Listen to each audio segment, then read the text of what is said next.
Hi guys, it's Aoife from Rose of Clover and I am here to talk about my favourite audiobooks that I listened to in 2020. So I always like doing this kind of favourites list that is separate from my general favourites of the year, because I think that sometimes audiobooks can really make or break a reading experience of a book for you. And if you are reading a good book with a bad narrator, it can really affect your rating overall, where if you're reading maybe a mediocre book or a book that you might not ordinarily love as much if you're reading it physically, but you had a really good narrator and a really good reading experience, the book could become a favourite because of that for you. So I have 6 books I want to talk about briefly here, and I will also be mentioning the narrators of these books.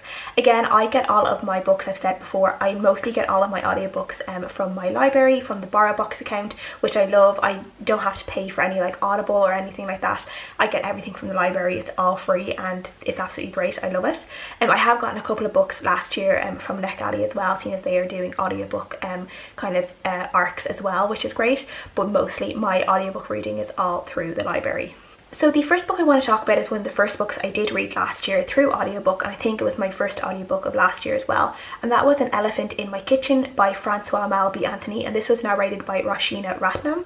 This is a book that is a memoir by Francoise, and she married this man who was the kind of a keeper of this wildlife safari in South Africa, and it kind of became a bit of an elephant orphanage and an animal orphanage for animals who were obviously endangered species. And in this book, Francoise is basically talking about her experience kind of never really having animals, or just real household pets, and not having this massive love for wild animals until she married her husband and had to move out to South Africa to live and help run this safari park. And then unfortunately her husband actually died quite young from a heart attack. They weren't married that long when he did die, and she was actually left alone then to run this place where she didn't actually know that much about the animals and about the upkeep as much as her husband had, and she was kind of left to figure things out herself and kind of bring the park in a new direction, which is where she eventually went with the animal orphanage that she does set up.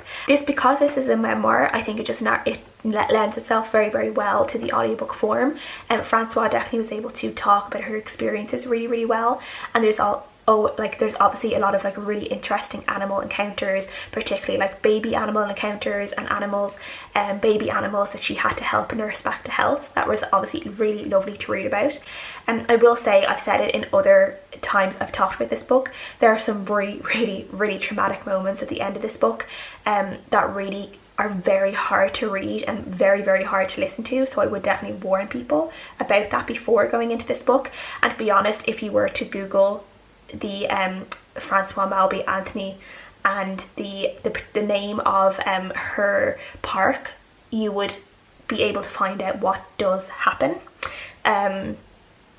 If you want to do that, if you just want to give yourself a little bit of warning, or guard yourself a little bit against being shocked by what happens, and that is there, but it's definitely both abuse towards humans and abuse towards animals that's just very hard to read about. So I would warn against that. But overall, for me, the audiobook was really good and I did really enjoy it, and even though there were upsetting parts, I did enjoy the book. Another book on this list is Rose Under Fire by Wein, and that was narrated by Sasha.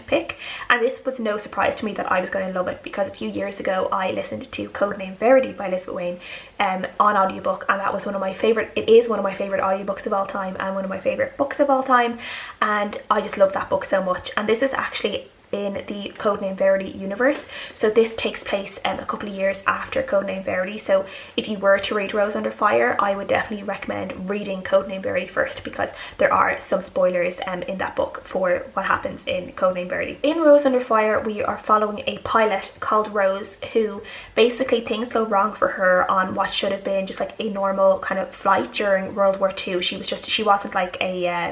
kind of more like a cargo pilot, more so than actually doing I don't know, spy things or actual fighting or anything like that. But she basically gets captured and she is sent to Ravensbrück concentration camp. the start of the book we know that Rose keeps a diary, and this kind of keeps up through her time in Ravensbrück concentration camp. We kind of see her as kind of from almost like a flash forward where she is writing what happened to her in the camp. This is just one of those books that is just, again, a little bit like Codename Verity. It is just so addictive to read. Rose's like words are just, they flow really, really well, and because this is diary format as well, it lends itself very, very well to audiobook format. So it's just very, very easy to listen to, and you just become completely engrossed in the story, and it's very hard to turn it off and go and do other things. There are definitely some like really tough moments in this book as well, just by the nature of it being in a concentration camp, and it's just amazing listening to Rose's story, listening to the people that she met. Some of the people that she meets and befriends were real people that were in the camp as well, and there's obviously, you just learn a lot about different things that happened in this camp. Particularly this particularly has a particular focus on a group of women who were known as the rabbits, and basically they were used for experiments and then they were just kind of tossed aside. But this was just a brilliant book and a brilliant audiobook, and I cannot recommend it enough, and I can't recommend Codename Verity enough, because I do it all the time anyway, but I'll just do it one more time. Read Codename Verity and listen to it on audiobook. Another book I just really enjoyed reading this year was Anne of Green Gables by L.M. Montgomery, and the version I listened to was narrated by the actress Kate Burton. And if you don't know who Kate Burton is, you'll probably recognise her as she played Ellis Meredith Grey's mother in Grey's Anatomy, and I'm pretty sure she's been like in a bunch of other things, but that's one of the main things I know her from. But she definitely narrated this book really, really well and got Anne across very well, as just like Anne's foster parents, Marilla and Matthew, and she just is able to narrate the story very, very well. Definitely during last year, during the first lockdown, I discovered Anne with an E on Netflix. I'd kind of heard a little bit about it before, and I eventually decided to start watching it, and I definitely fell in love with Anne of Green Gables and Anne as a character, and I definitely knew I wanted to go on and read the books. And luckily for me, actually, Anne of Green Gables, the book, basically everything that happens in that is what happens in the first 3 seasons of Anne with an E, or the first, I think it was only 3 seasons. I'm definitely eager to kind of read more of the Anne of Green Gables series and see what else is next for Anne, because I don't know, even from watching the show, I don't really know what's next for her, and that's going to be very exciting for me to find out. I haven't decided yet if I want to read Anne, I think it's Anne of the Island, or Anne of Avonlea, I think is the next one. I haven't decided if I'm going to read that like physically or on audiobook as well, but I definitely recommend, even if it's as a reread, Anne of Green Gables on audiobook is just a really fun time, because Anne is just such a lovely character to follow. Bloodwitch by Susan Dennard is definitely on this list for me this year, and this was narrated by Cassandra Campbell, and I definitely think a lot of my enjoyment for this book was definitely down to a great audiobook and a great narrator, because I loved Truth Witch. I really did not like Wind Witch, and then I was kind of nervous going into Bloodwitch to see if I would like it anymore, and definitely I really, really enjoyed it. I thought it was a really great audiobook to listen to, and Cassandra Campbell is just able to do accents really, really well, and Truth Witch is kind of a fantasy that is inspired a lot of her characters, and a lot of her, like the places that she sets her stories and her characters in feel very similar to countries in Eastern Europe and kind of the culture in Eastern Europe. So the accents that Cassandra Campbell did in this book were just really well done. I definitely felt that,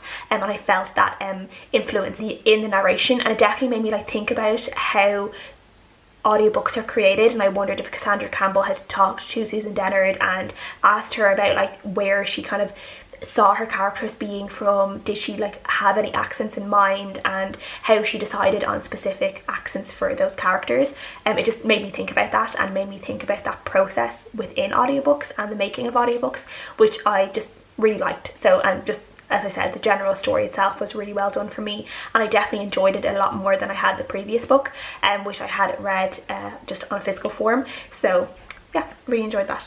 The next book I've talked quite a bit about since I have read it, but that's because the audiobook for me definitely made this book for me, and that was Survivor Song by Paul Tremblay, and the narrator for this was Erin Bennett. This is one that I wouldn't say like the narrator was absolutely amazing. It just happened that the way this book is written, it lends itself very well to an audiobook format, because this book is set during kind of a pandemic of this type of rabies-like virus, and it has a 1-hour incubation period. And at the very start of the book, this character who we're following, who was heavily pregnant, she's literally like a couple of weeks away from giving birth, she is bitten by someone who's infected with this rabies virus, and from there is a race against time for her to find her friend who's a doctor and for them to go to the hospital and get the inoculation against this rabies virus and see if she has contracted the virus, which could be deadly for both for her but also for her unborn child.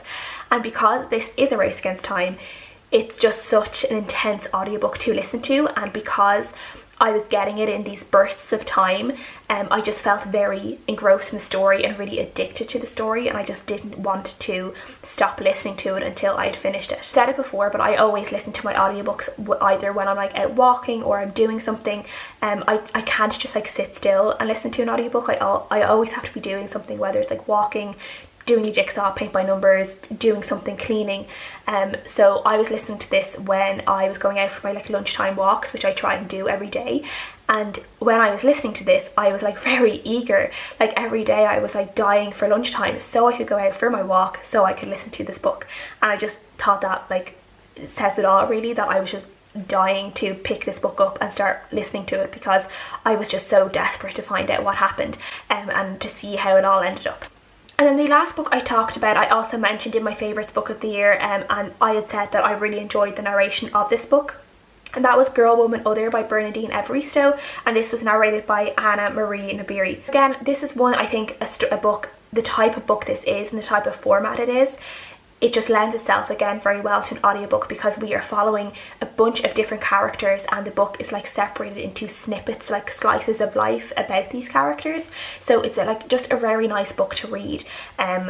It's a very nice book to listen to, and I think it's each character got about 4 chapters, I think. So every few chapters you're switching to a new character, and I thought the narrator was just able to do each character really, really well. And Bernadine Evaristo herself was able to write each character in a really like unique way, and none of them felt particularly like similar to each other, and each story itself was really interesting for like a variety of reasons. Definitely just really enjoyed this audiobook narrated by Anna-Marie, and I definitely would recommend it if people wanted to either read this or do a reread of this. I would definitely recommend trying out the audiobook because it worked really, really well for me.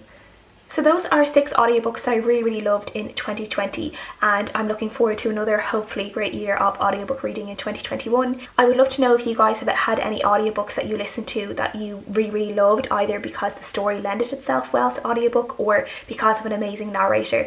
I'm always looking for new audiobooks to listen to and maybe new narrators to find to really enjoy. So I would love to know your guys' opinions and any recommendations. Thank you guys so much for watching as always, and I'll see you guys again next time. Bye!